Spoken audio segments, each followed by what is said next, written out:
Hey gang, Poppy here.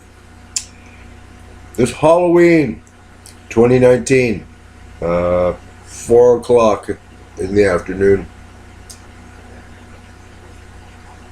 The internet has been screwed up all day. Last night it wasn't. Today it is. The tube, YouTube, been skitzing in and out all day.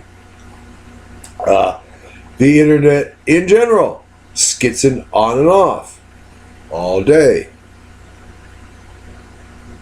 Now I can understand, the internet hardware here being a little bit screwed up. This is Clear Lake, what can I say? But internet stuff down the Bay Area going on the fritz.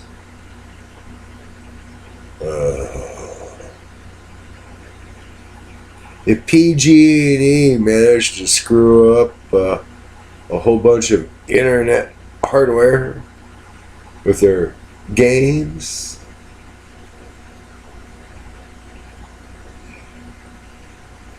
the lawsuits will fly.